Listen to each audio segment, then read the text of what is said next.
Hello guys, how are you? I'm Hardeep Singh. Welcome back to your own YouTube channel. IELTS updates and recent exams. For more updates related to recent IELTS exam writing test topics, listening, reading, practice test, and speaking, you got guesswork. Please, guys, participate in everyday listening and reading practice test to achieve your desired band score in your actual IELTS exam.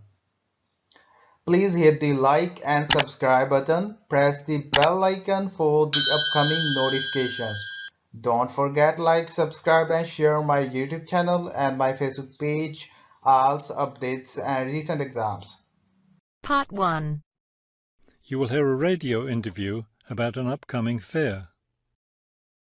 First, you have some time to look at questions 1 to 4.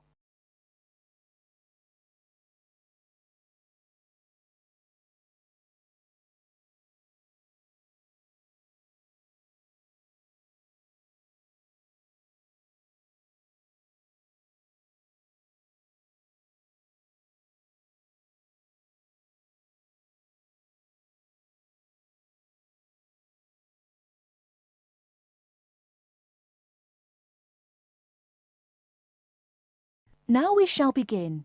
You should answer the questions as you listen, because you will not hear the recording a second time. Listen carefully and answer questions 1 to 4.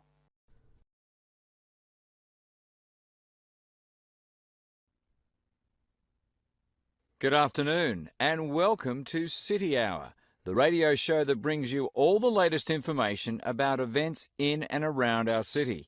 Today we have with us Cynthia Smith, who is heading up this year's City Fair. Cynthia, would you start by giving us some of the basic information about the fair? Where will it take place this year? I'm glad you asked that question because I know most people will be expecting the fair to be at the fairgrounds as usual, but we've had to change the location this year due to some construction work. You know, they're building the new high school in that neighbourhood and they've been using the fairgrounds as a place to store construction materials. So we've moved the fair to City Park, which I think is a wonderful location. Yes, that will be a great place for the fair. I understand that the fair begins on Friday morning with a special opening event. Actually, it won't begin until that evening, but you're right about the special event. Traditionally, we've begun with a parade, but this year our opening event will be a special dance performance. And the most exciting part is that the mayor will be one of the dancers.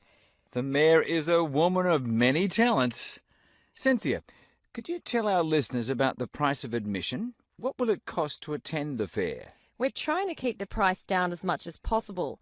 A 3-day pass is just $25, or you can buy a Saturday or Sunday only pass for $15. The opening event on Friday, the dance performance, doesn't cost anything to attend, and we're hoping a lot of people will come to watch that.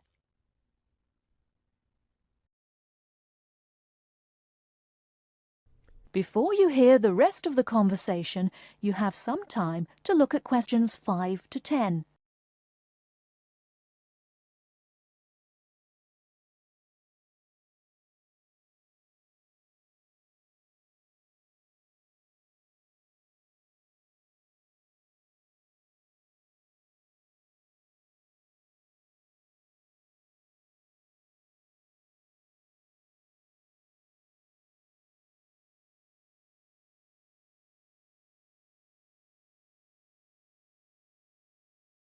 Now listen and answer questions 5 to 10.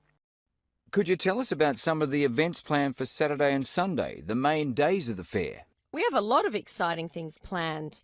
There are a number of events especially for children, including a clown show on Saturday afternoon. On Saturday evening, we've got an event that can be enjoyed by the whole family, a concert by the lake. I'm sure that will be a popular event. Is there anything special planned for Sunday? Yes, a really fun event, and we hope a lot of people will participate. There'll be a singing contest in the afternoon. It's open to everyone at no charge. It doesn't matter whether you're an experienced singer or not. If you've always dreamed of singing on stage, this is your chance. That sounds like a lot of fun. I think it will be. I'd also like your listeners to know that besides the special events I've mentioned, there will be things taking place all weekend. For example, at the food court, international food will be served. You'll be able to sample dishes from all around the world. There will also be special games for children at different locations around the fair. Will there be things people can buy, souvenirs, anything like that? We have a large area set aside where there will be crafts for sale. This will be an opportunity to buy many lovely handmade things and to get to know some of our local artists and craftspeople as well. It sounds like there will be a lot of fun for everyone at this year's fair. Thank you for sharing the information with us, Cynthia. Thank you for inviting me.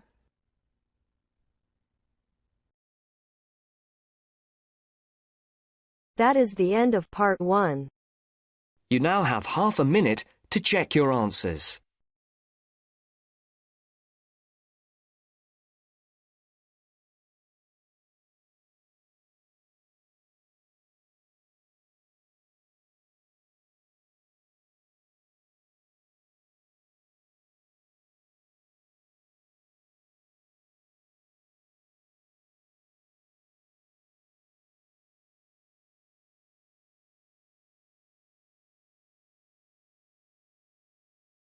Now turns to part 2.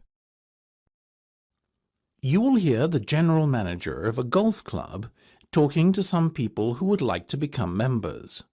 First, you will have time to look at questions 11 to 16.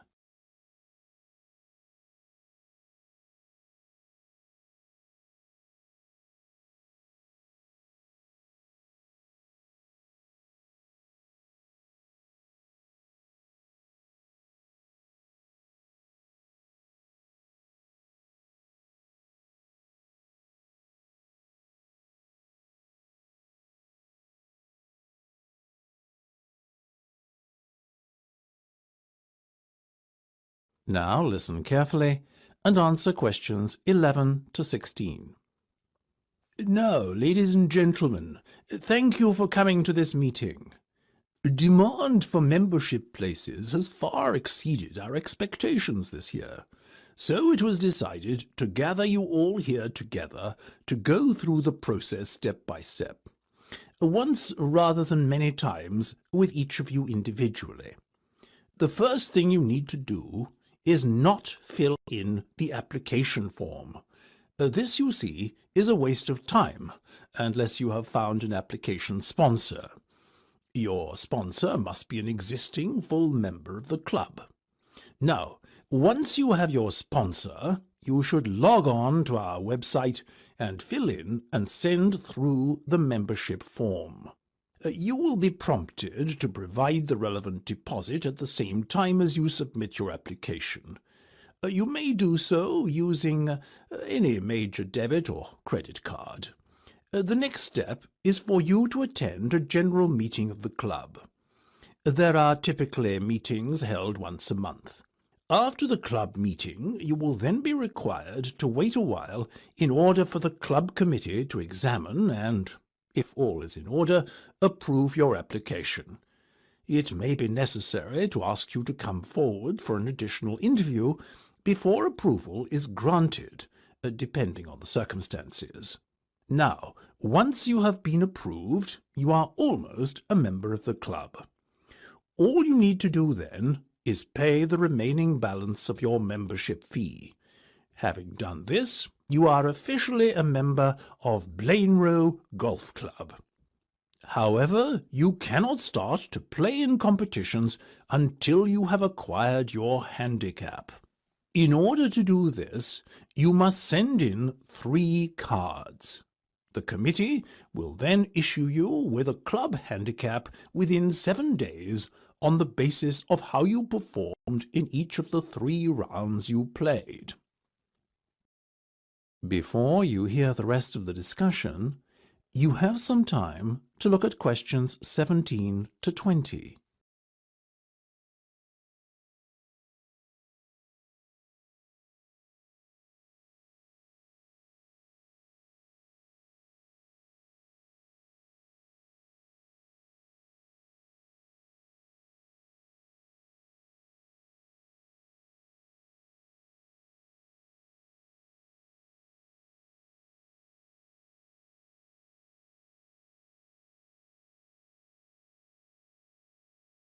Now listen and answer questions 17 to 20.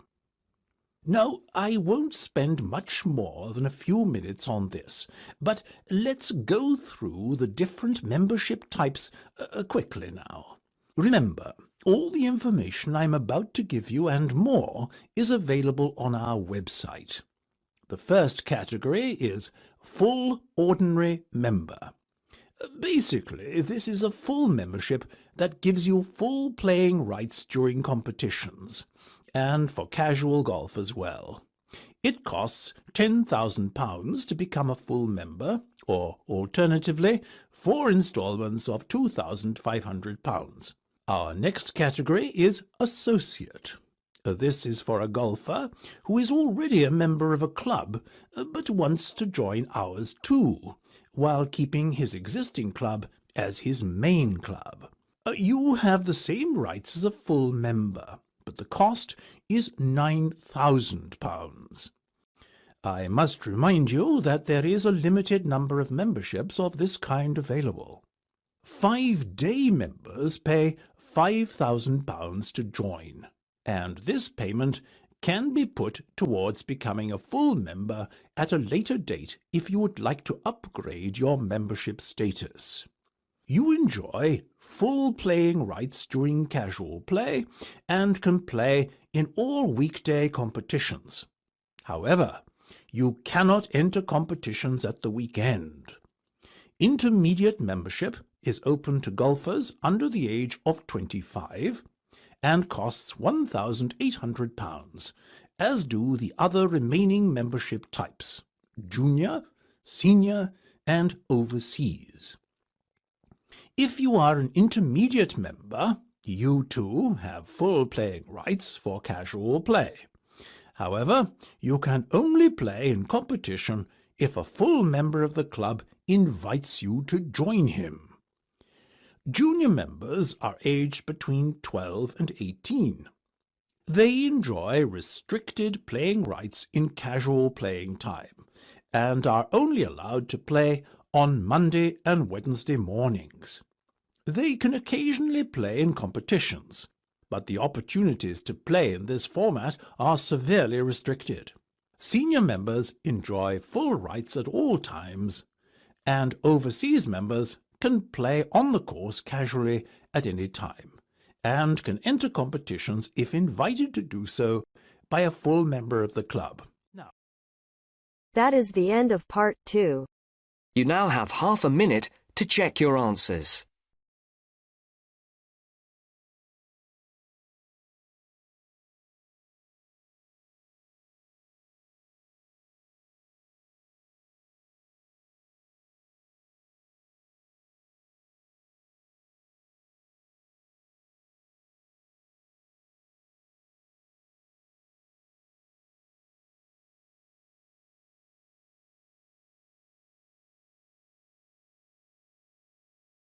Now turns to part 3. First, you have some time to look at questions 21 to 26.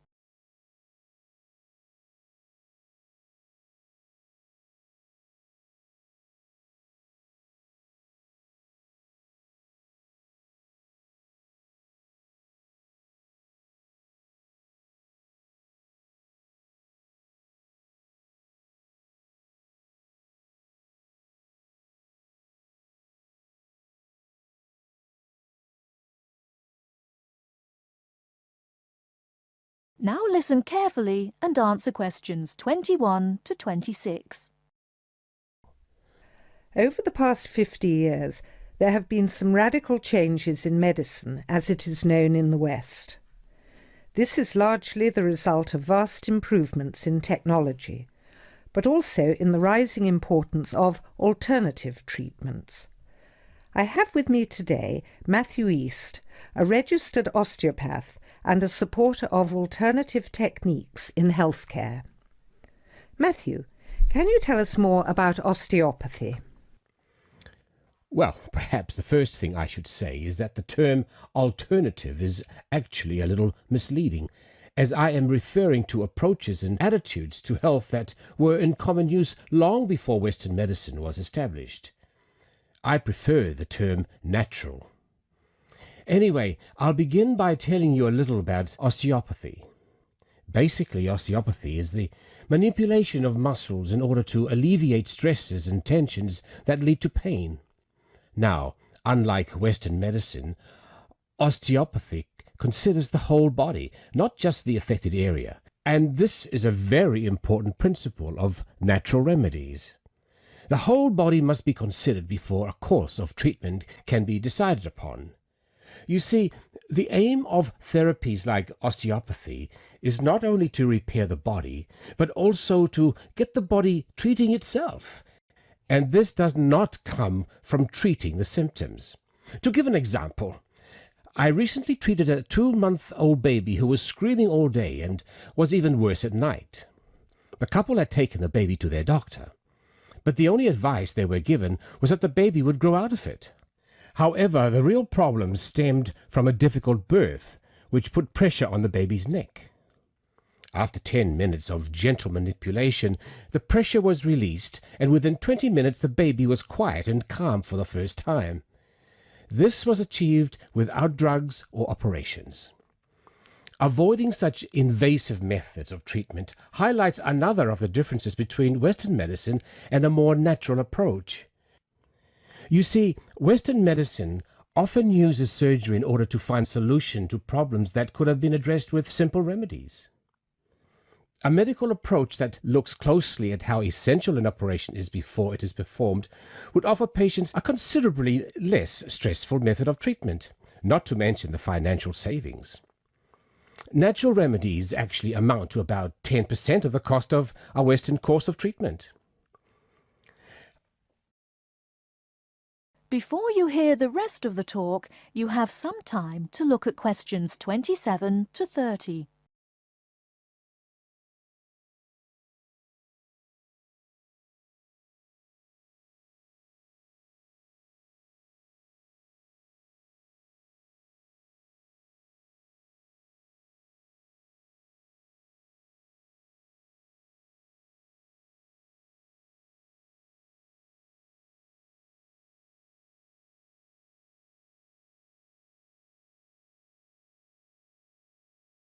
Now listen and answer questions 27 to 30. I'd like to mention the subject of surgery again a little later, but I would like to say at this point that there are those that claim that the benefits of osteopathy and herbal therapies are largely psychological, that they have not undergone the clinical trials that pharmaceuticals have. To answer that, you only need to look at the example I gave earlier of the baby that stopped crying less than an hour after treatment, but was obviously far too young to react because of purely psychological factors. Another example can be seen in the successful use of acupuncture in the treatment of animals. In response to criticism regarding clinical trials, it is worth noting that the power of pharmaceutical companies is such that, although some drugs fail the standards required of them, they are sometimes still prescribed by doctors. Moving on to another point, it should be stressed that natural remedies, in addition to having no side effects, can also be applied to any patient. Now, I'm not suggesting that the same treatments are used indiscriminately. Although natural remedies can be used with any age group, the treatment selected is very specific to the person.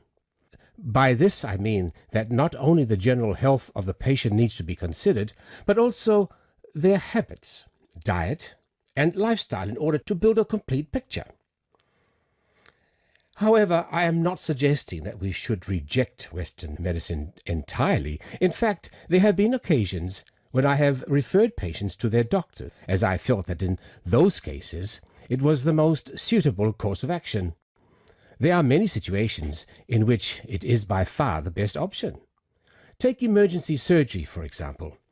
Obviously, more natural remedies do not provide the speed required in such cases. The best solution would therefore be an open-minded combination of the two forms. Well, thank you very much, Matthew. That was a very interesting insight into natural treatments. Next week we'll be inviting Dr. Moore. That's Moore, onto the programme to argue his case as a doctor. Until next week, then, goodbye. That is the end of part 3. You now have half a minute to check your answers.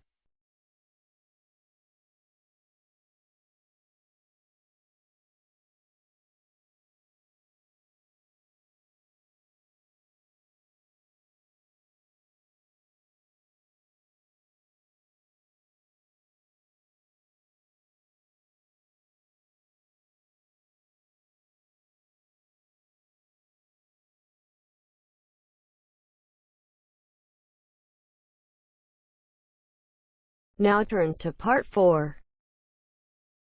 You are going to hear some facts and figures about Australia. First, you have some time to look at questions 31 to 40.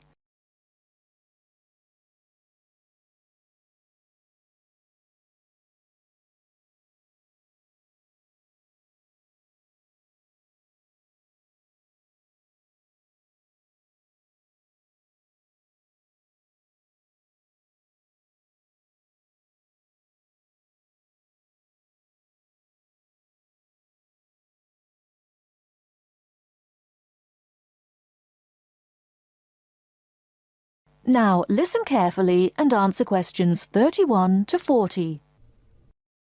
Now I should tell you that the country of Australia is made up of 6 states and 2 territories. These are the Australian Capital Territory, New South Wales, the Northern Territory, Queensland, South Australia, Tasmania, Victoria, and Western Australia. The national capital is Canberra. Right, let's turn to the Australian economy. Australia has a prosperous Western-style capitalist economy. Australia is a major exporter of agricultural products, minerals, metals, and fossil fuels. Commodity prices have a big impact on the economy. Australia suffered from the low growth and high unemployment typical of the OECD countries in the early 1990s, but the economy has expanded at reasonably steady rates in recent years. In addition to high unemployment, short-term economic problems include how to balance output and inflation and how to stimulate exports. The economy is made up like this: agriculture, 3.1%, industry, 27.7%, services, 69.2%. The labor force has a similar pattern. The total labor force is 8.2 million. 34% work in finance and services, 23% work in public and community services, 20% work in the wholesale and retail trade, 17% work in manufacturing and industry, and 6% work in agriculture. What are the chief industries of Australia? They are mining, industrial, and transport equipment, food processing, chemicals, and steel. What are Australia's main agricultural products? They are wheat, barley, sugarcane, fruit, cattle, sheep, and poultry. And who do we sell our products to? At present, our chief export market is Japan, which takes 24% of our exports. After that, South Korea takes 8%, and New Zealand and the U.S. each take 7%. In years to come, however, we expect China to become a significant trade partner. China already supplies 5% of Australia's imports. This is the same amount as New Zealand.